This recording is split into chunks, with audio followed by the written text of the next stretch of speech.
नारद जी ने प्रश्न किया। कुमार मुस्कुराने लगे और कहते हैं, हे देवर्षि नारद, आप कहते हैं कौन कौन धन्य होता है भागवत सुनने से, तो सुनो।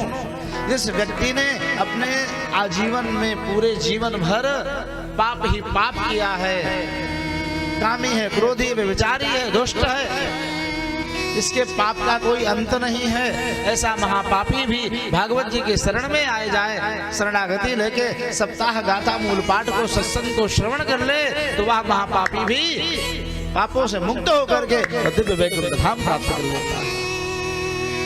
ये मानवा पापकृतस्तु सर्वदा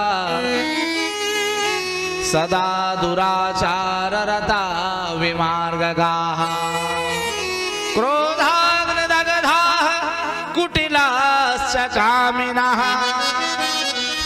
सप्ताह यज्ञेन कलौ पुनन्ति ते।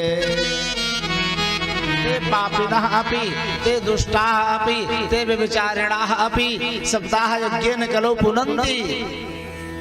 सप्ताह यज्ञ से वे महापापी भी तर जाते हैं। मुस्कुराने लगे नारद जी, कहते हैं, महात्मन, क्या ऐसा कोई प्रमाण है क्या?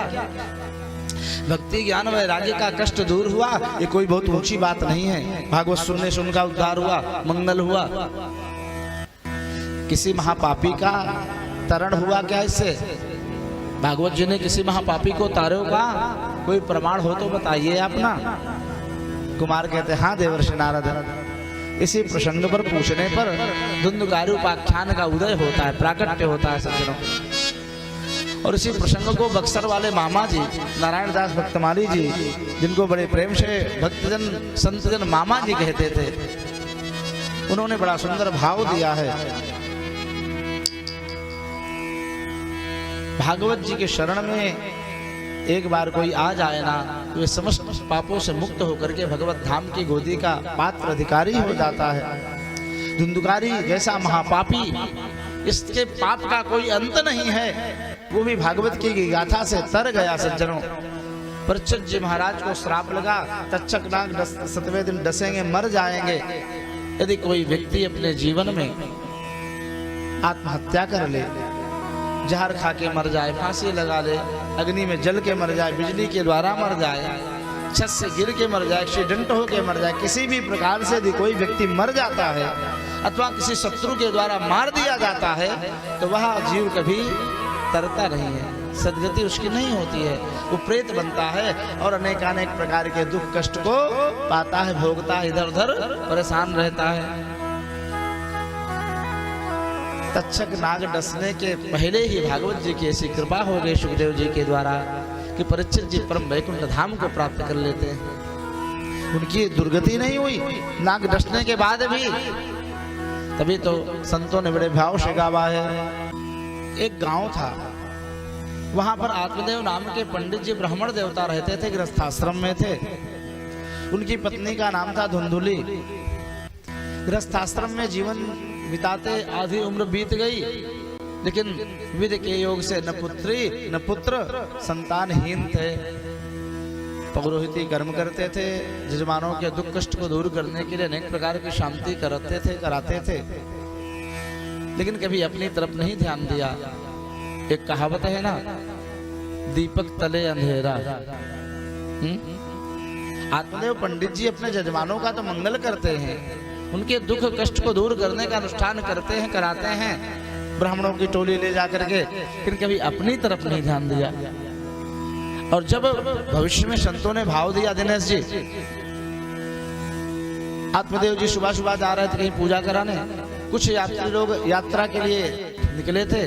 आत्मदेव जी से पहला मिलन हो गया, दर्शन हो गया, राम राम तो हुई, लेकिन जब यात्रियों ने देखा कि सुबह सुबह पहला मुख आत्मदेव जी का, पंडित जी का देखा, बेचारे दुखी हो गए, कहा राम राम, इस अभागे आत्मदेव का मुख क्या हमने सुबह देखा, हमारी यात्रा सब अशुभ हो गई है, अब आज नहीं चलेंगे भैया, लौट चलते भी गांव में ही है, बाहर ही तो है भी, आज नहीं कल चलेंगे, आज का मुहूर्त अच्छा नहीं है, क्योंकि अभागे निसंतान है, अपुत्र से गतिर नास्ति।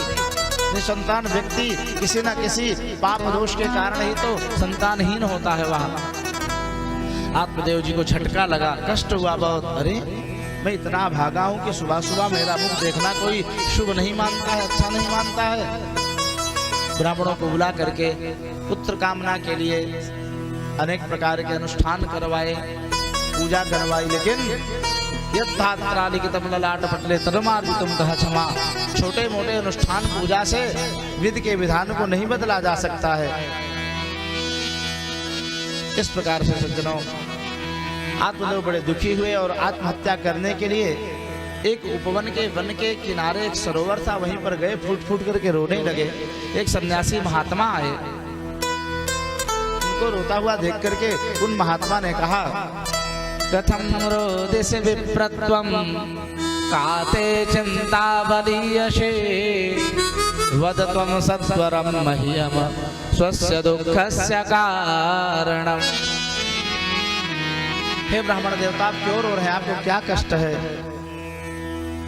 आत्मदेव जी चरणों में पकड़ के प्रणाम करते हैं, कहते हे महात्मा, मैं क्या कहूँ, मैं इतना भागा हूँ कि मेरे हाथ के द्वारा कोई वृक्ष भी नहीं चल पाता है।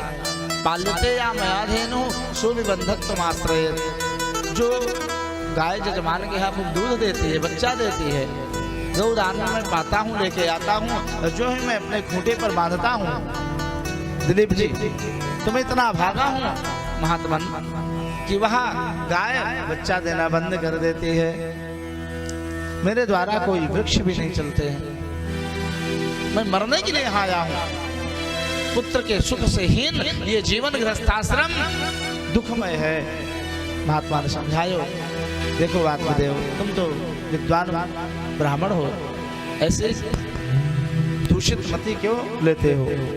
पुत्र से ही सदगति होती है, ये बात पूर्ण सत्य नहीं है। राजा सगर के 60,000 पुत्र हुए, कपिल भगवान का अपराध करने के कारण, महापाप के कारण जल करके राख बन गए, वे स्वयं दुर्गति को प्राप्त हुए।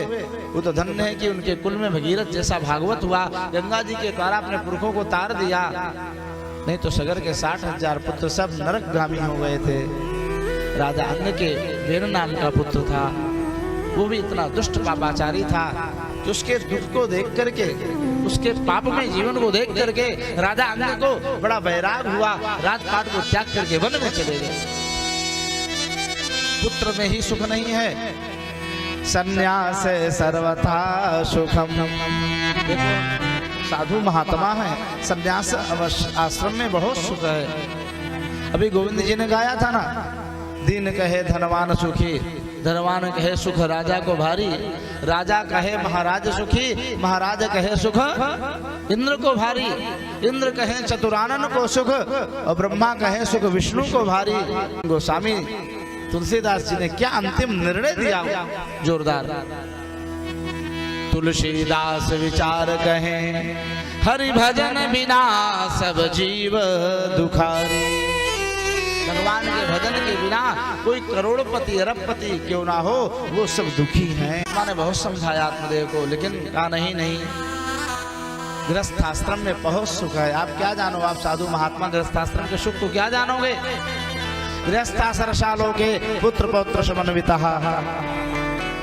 आप कृपा करके हमें पुत्र होने का वरदान दे दो, आशीर्वाद दे दो। महात्मा ने ध्यान लगा करके उसके ललाट की रेखा को पढ़ा, योग में देखा, ध्यान के द्वारा, दिव्य ज्ञान के द्वारा प्राप्त किया और कहा कि हे आत्मदेव, तुम्हें इस जन्म में तो क्या, अभी 7 जन्म तक पुत्र का सुख नहीं मिलने वाला है। आत्मदेव बहुत दुखी हो गए, अभी तुम इसी जन्म के लिए दुखी थे, तुम 7 जन्म का और दुखड़ा हमारे सिर पर पटक दिए हो। सप्त जन्मावधि तव पुत्रो नैव च नैव च। अब आप कृपा करो, हमारे भाग में तो ना है पुत्र सुख, फिर आप कृपा करो। नोचेत त्यजाम्यहं प्राणांस तुदग्रे शोक मूर्छिताः। नहीं तो मैं सिर पटक पटक करके मर जाऊंगा और ये महापाप आपको लगेगा, ब्रह्म हत्या का दोष आपको होगा। समर्थवान व्यक्ति यदि किसी को कोई चीज नहीं देता है तो उसे पाप लगता है। किसी के कारण कोई व्यक्ति आत्महत्या कर ले तो उसे महापाप लगता है। महात्मा जी दया आई और एक फल दिया, कहा ले जाओ अपनी धर्मपत्नी को खिलाना, पवित्रता से सत्यता से रहेगी, धर्म आचरण करते हुए तो अत्यंत तेजस्वी निर्मल ज्ञानी बालक पैदा होगा।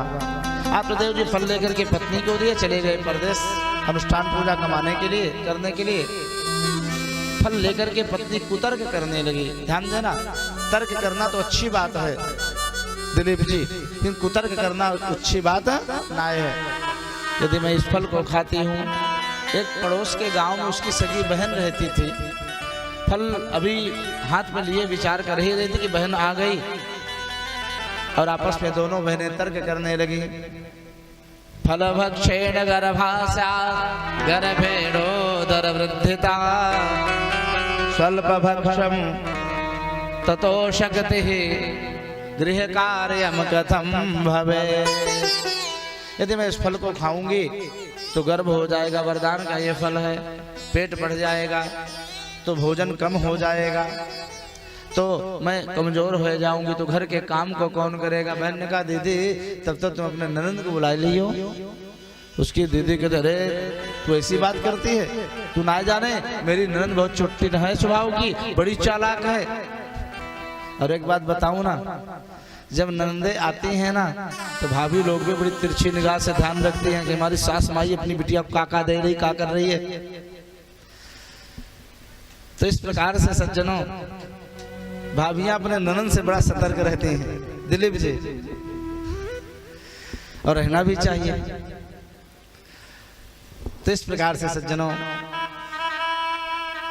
तर्क कुतर्क किया और परीक्षा के लिए उस फल को गाय को खिला दिया।